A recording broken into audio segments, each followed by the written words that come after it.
হয়েছে আমার নাম মোহাম্মদ লাল মিয়া। আমি পেশায় একটা খেলনার আইটেম বেছি, ছোটদের রেখা অঙ্কন।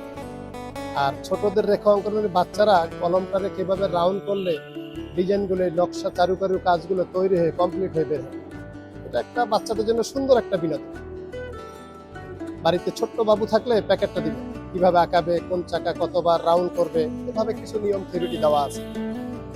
আমার কাজগুলো দেখেন, কলম যে কোনো কালার হোক, এই রঙিন কলমগুলো, এই ম্যাটাডো কলমগুলো যে কোনো লাইব্রেরি পাওয়া, ঘুরাইবেন, আঁকাইবেন, শিশুদের শিখাইবেন, ছোটদের রেখা অঙ্কন, ছোটদের বিনোদন। লেখা আছে খেলনাগুলো আমি নিজেই তৈরি করি, আমি নিজেই বিক্রি করি। আমি হকার, আমি মানে আমি 5টা ডাইস বানাই নিছি। আইডিয়াটা কোথা থেকে আসছে তাহলে তো এটা একটু বলতে হয়।